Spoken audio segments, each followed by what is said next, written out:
This is Rams Talk. Thank you for watching Hard Knocks Episode 2 review. Let's talk about Hard Knocks Episode 2. Training camp is already underway.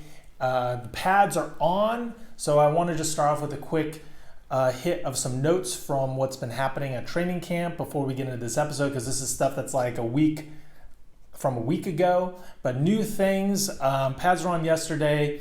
Got reports that Noteboom was playing left guard and Corbett was playing right guard, which seems accurate to me. Taylor Rapp and Justin Lawler did not practice due to injuries. Taylor Rapp has a knee thing. Lawler, someone stepped on his foot. Hopefully, and the word is that they are not serious. So just a little minor, bumps and bruises and precautions. So cross my fingers that everything is good with Rapp. I asked one of the beat reporters, Jordan Rodrigue of The Athletic for the Rams, if she noticed anything about the competition at nickel. She said that the rotation's been very even. So, kind of no one is dominating reps or standing out in that regard. So I'm going to keep asking and hopefully find out about that. In terms of the kicking battle, I also asked about the kicking battle. And there are reports that Austin McGinnis did really well, had some no-doubters. Lirim Hirulahu also did well. Didn't hear anything about Sloman, but I will be following up on that. So just a couple news and notes. Now, if you're just coming across this video for the first time, please subscribe wherever that button is, but there's one in the video all the time, so just hit that. Everyone, turn on your notifications so you get that notification every time I post a new video. They're going to be coming. Videos are coming fast and furious.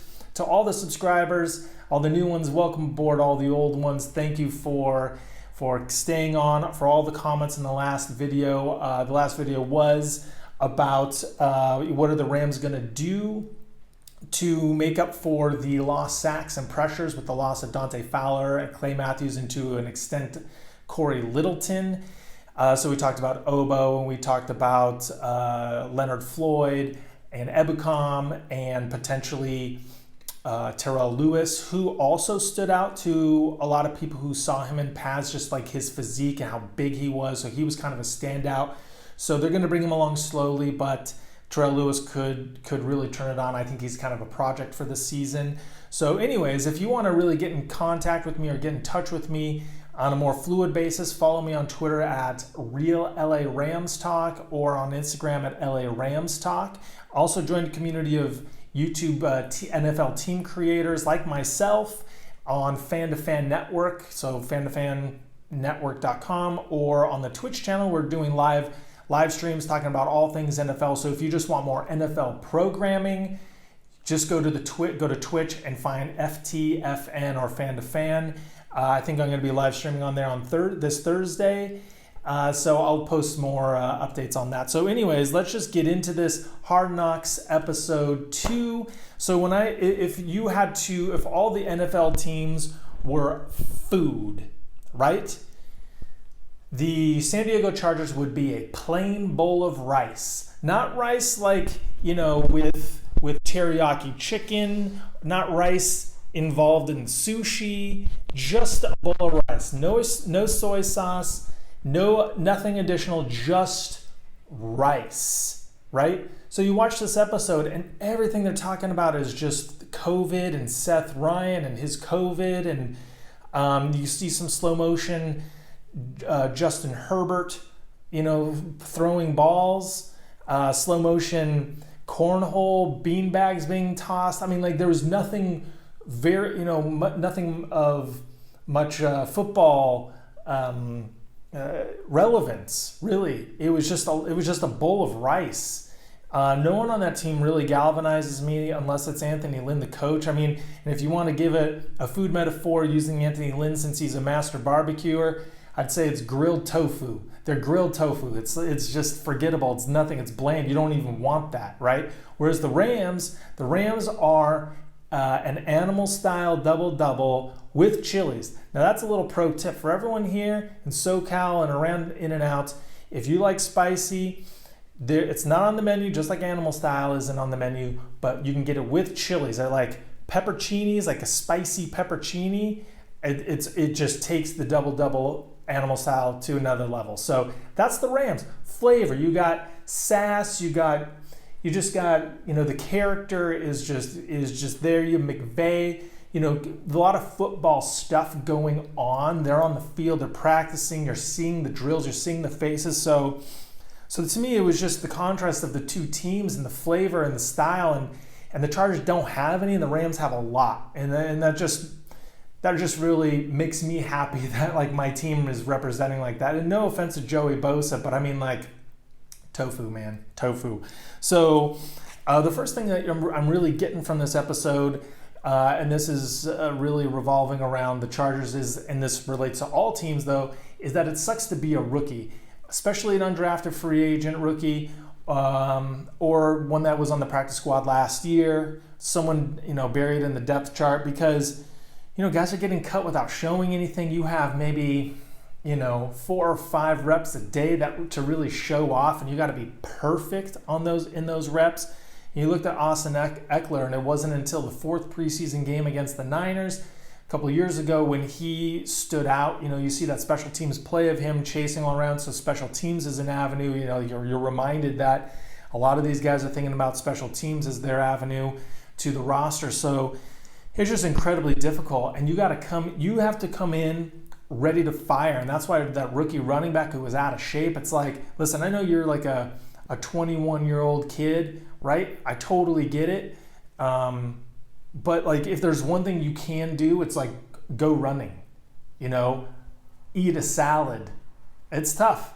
I can't remember the last time I had a salad or went running, but that's not my job, right? So, I feel like that guy, even though he might be a good player, like he has to be coming like 100%. Like Juju Hughes, the guy for the Rams, the safety, undrafted free agent, that guy's doing sit-ups in his hotel room, right? He's getting in like little mini push-up workouts and stuff, and that guy, like he's mentally there. So that's the difference. That's a difference for these guys. You have to be mentally locked in 24/7, so that when it's your time, you shine. And you're Austin Eckler or Juju Hughes makes the squad, right? Now I'm kind of a Juju Hughes fan. Fresno State safety, all right? Team captain, Juju Hughes. Watch my undrafted free agent defensive players video. Get a little Juju Hughes action right there. Then you're going out to, then it goes to Jalen Ramsey, and he's going house shopping. He's going to resign. He's going to resign. It's like, why reporters are asking him that is ridiculous. He's going to buy a multi-million-dollar house here because he's going to be here. Happiest day of his life, getting traded from Jacksonville to the Rams. I think if you like, the worst place you could probably be in the NFL is Jacksonville, for a team perspective, culture, city, right? Jacksonville, right? Then it's not like you get traded to, like Chicago or Seattle. You go to LA, right? That's like not just the team, but the city. Then you get the team, and the new stadium, and the new uniforms, and the culture, and how good the team is. I mean, like that's from zero to hero, and so of course he's going to be stoked. Now my only issue is that house looked nice, but the surrounding area. I mean, what is that, in Calabasas somewhere? I mean, that just looked like just way too brown, way too barren, dry. Like, get some vegetation, like Goff's house. Like, there's some trees and some foliage. No foliage. So I would just say, I mean, yeah, I know they went all out with the digital, screens and stuff, but that just is like too far out in the middle of nowhere. Now, speaking of the Valley and Calabasas and that whole area, I used to work in Westlake Village for about 2 years, from like 2012 to 2014, 15-ish or so. And, that Westlake Village is like, from Cal Lutheran is 5-minute drive. So my every day I would have been 5 minutes away from where the Rams are, right? Then I switched jobs. I'm working on the west side, and then the Rams moved to LA. And we're like worlds apart, so it kind of like sucks timing wise. It would have been cool to be that close to the Rams while they're practicing. I mean, granted, this year is not the best year because of COVID and no one can show up, but that would have been pretty awesome to just be right there. But yeah, Jalen, I'm resting assured that Jalen is going to be a Ram, and totally stoked about Jalen. What this episode really did also was it showed a lot of faces, a lot of the new faces, like the rookies, the undrafted free agents, but even to me, new faces like Micah Kiser and Obo, guys who have been on the team for a couple of years, but they've been so buried, injured, far down on the depth chart, and so you don't really get any Obo or Micah Kiser, action. So, it starts with the linebackers. Clay Johnston, he was the one that was there focusing on mic'd up, and he was, really psyched, but then I think overthinking it and messing up. But the guy he was talking to, that other guy, is Chase Rozenboom. He is an undrafted free agent out of North Dakota State, I believe, or South Dakota, one of the Dakotas. So those two guys, I think Clay Johnston has a better shot of making the team because he was drafted. He's also recovering from an injury, so who knows if that kind of plays a part in it. But good to see Chase Rozenboom there. And then when he was sitting down, he talks to Micah Kiser. Micah Kiser says, just keep it simple. Let the safeties communicate to you. And I think that's what it is. It's you get there, the butterflies are going, and you're overthinking, and you're not just reacting and playing, right? And then he talks to Obo, and Obo just says, you just need reps. The more reps you have, the more you stop thinking about it, the more you start reacting, and you build your confidence. So, these are things that it's hard to do. It's impossible to just step in as a rookie and get it, because you don't know what it's like. So you have to acclimate. And so Clay Johnston and all the rookies are acclimating, and it just takes time. And I think that all the rookies on all the teams are going through the same exact thing. So I have plenty of confidence in Clay Johnston, and I'm also interested to see about Chase Rozenboom. And, Micah Kiser, let's get some more Micah Kiser and Obo action, because those guys, Micah Kiser is going to be the starting middle linebacker, inside linebacker, most likely. And Obo's going to get a lot more snaps, maybe 300 more snaps. Watch my other video, the one that I just did, talk about that there. Then we go to Jared Goff, playing golf. And he was hitting it lefty. That was very interesting. He's hitting lefty as he's chipping down there in his backyard. So kind of cool that he went for golf. I respect Goff just taking it easy and just golfing, no basketball, no other contact sports.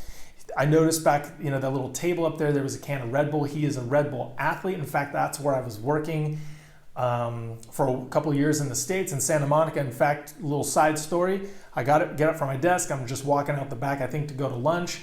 And I look in the gaming room, and Jared Goff is sitting in there playing Fortnite against Ninja, big Fortnite player. And I'm like, whoa. So I'm telling my buddies who are, working with Goff and capturing content for Red Bull, I'm like, hey, you gotta get a Rams talk intro. But, they had to keep it professional. They couldn't do it. But I was like this close. I was just standing right outside the window looking straight in at Goff. But yeah, he's a Red Bull athlete. That's why Red Bull is in the shot there, if you notice that. Now moving to practice, where McVay was getting on Goff, and I like that. And I think it's also a way of McVay kind of breaking up the monotony of the walkthroughs, spicing up by getting on the quarterback, but also it's like dialing it in. Like, we've been away for so long and things have been very casual, but now we got to dial it in. And it's good to see McVay getting on Goff. It's interesting to see McVay coaching, right? You get an inside, you just usually see him in a room speaking to the players, and he's got his fire up pep talk, but it's really cool to see him on the field coaching. So that's what he was doing. It was X's and O's, but it was also, cadence. It was, let's just get back in how we just do these basic things, getting in and out of the huddle. And so it was actually pretty funny to hear Goff. Goff liked it, and he said, "This shit fires me up." But you would never tell, because he kind of keeps the same demeanor, the same, excitement. It's just kind of nothing the whole time, which is good. That's what I want from, you don't get, you're unflappable.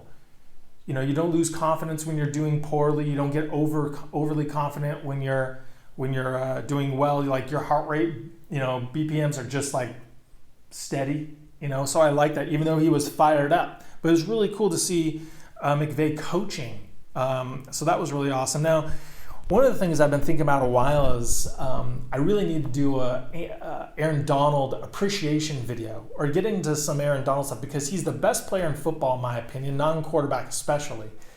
And I haven't done a video about Aaron Donald because I kind of feel like, what do I say? Everyone knows. You just appreciate Aaron Donald. But I really need to figure out an angle on how to talk about him, because it was like when Kobe Bryant was on the Lakers.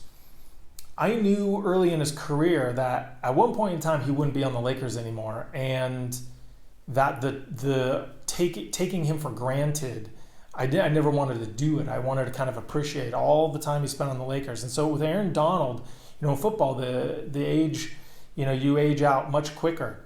And so these are the years right here. This is the time. It's like having little kids. It's like this is the golden age.